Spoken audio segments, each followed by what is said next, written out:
ਆਪਾਂ ਨੂੰ ਮੂੰਹ ਤੇ ਸ਼ਰੀਕ ਕਹੀ ਜਾਂਦਾ ਛੱਡ ਆਪਾਂ ਚੱਲੀਏ ਘਰ। ਕਹਿੰਦਾ ਤੇ ਕਾਕਾ ਤੂੰ ਠੀਕ ਆ, ਬਾਕੀ ਚਲੋ ਚੱਲਦੇ ਆ ਫਿਰ।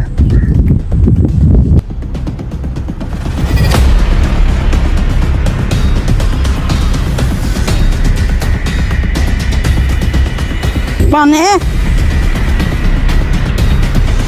ਲਿਆਂਦਾ ਮਾਲ। ਆ ਦੇਖ ਅੱਬੇ ਨੇ ਮੋਟਰਸਾਈਕਲ ਮੈਨੂੰ ਨਵੀਂ ਲੈ ਕੇ ਦਿੱਤੀ। ਅੱਬੇ ਨੇ ਮੋਟਰਸਾਈਕਲ ਤਾਂ ਨਵੀਂ ਲਿਆ ਦਿੱਤੀ ਆ, ਮੈਨੂੰ ਸਾਈਕਲ ਨਹੀਂ ਲੈ ਕੇ ਦਿੰਦਾ। ਜਦੋਂ ਅੱਬੇ ਕੋਲ ਕੋਈ ਸ਼ਹਿਰ ਆਣੀ ਹੁੰਦੀ ਹੈ ਨਾ, ਕਈ ਦਫਾ ਪਿਆਰ ਨਾਲ ਕਹਿਣਾ ਪੈਂਦਾ ਤੇ ਕਈ ਦਫਾ ਗੁੱਸੇ ਨਾਲ ਵੀ ਕਹਿਣਾ ਪੈਂਦਾ ਵਾ। ਪਿਆਰ ਨਾਲ ਤਾਂ ਕਹਿ ਕੇ ਦੇਖ ਲਿਆ, ਹੁਣ ਤਾਂ ਕੰਮ ਗੁੱਸੇ ਤੇ ਆ ਗਿਆ ਵਾ। ਹੁਣ ਫਿਰ ਤੈਨੂੰ ਮੈਂ ਨਵੀਂ ਮੋਟਰਸਾਈਕਲ ਲੈ ਕੇ ਮਿਲੂੰਗਾ। ਭਾਨਾ ਪਤਾ ਨਹੀਂ ਸੁਬਾਹ ਦਾ ਕਿੱਧਰ ਦਫਾ ਹੋਇਆ ਵਾ। ਘਰ ਦੇ ਕੰਮ ਸਾਰੇ ਕਰਨਾ ਵੇ, ਰੋਜ਼ ਹੀ ਗੇੜੀ ਗੁੜੀ ਦੇ ਕੇ ਪਤਾ ਨਹੀਂ ਕਿੱਧਰ ਨੂੰ ਨਿਕਲ ਜਾਂਦਾ ਵਾ।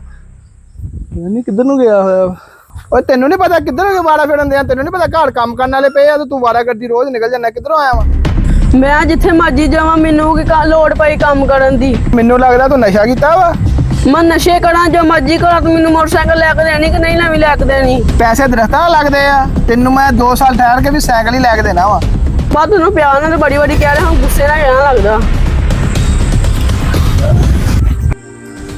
ਅਸਲਾਮ ਵਾਲੇਕੁਮ ਵੀਰ, ਕੀ ਹਾਲ ਚਾਲ? ਠੀਕ ਹੋ? ਠੀਕ ਹੋਰ ਠਾਕ। ਧੀ ਤੂੰ ਸੁਣਾ? ਧੀ ਜੀ ਮੈਂ ਤਾਂ ਇੱਕੋ ਹੀ ਨਿਚੋੜ ਕੱਢਿਆ ਵਾ। ਐਸ ਪੈਲੀ ਦੇ ਨਾ ਹੱਕਦਾਰ ਤੁਸੀਂ ਆ। ਮੇਰੇ ਮੁੰਡੇ ਦੇ ਵੱਸ ਦਾ ਕੰਮ ਨਹੀਂਗਾ। ਐਲ ਫੜ ਪੈਲੀ ਤੇ ਅੱਜ ਤੋਂ ਬਾਅਦ ਤੂੰ ਹੀ ਪਾਉਣੀ ਆ। ਚਾਚਾ ਆਜ ਫਿਰ ਮੋਜ਼ਾ ਹੀ ਹੋ ਗਿਆ ਵਾ। ਕਾਕਾ ਮੈਂ ਤੈਨੂੰ ਦੱਸਿਆ ਸੀ ਨਾ, ਅੱਲਾਹ ਪਾਕ ਦੇ ਘਰ ਦੇਰ ਆ ਅੰਧੇਰ ਨਹੀਂ, ਠੀਕ ਆ। ਉਹ ਸਾਰਿਆਂ ਨੂੰ ਰਿਜ਼ਕ ਦਿੰਦਾ ਵਾ ਤੇ ਆਪਣੇ ਨਾਲ ਬੁਰਾ ਕਿੱਦਾਂ ਹੋ ਦੇਣ ਸਕਦਾ ਸੀਗਾ।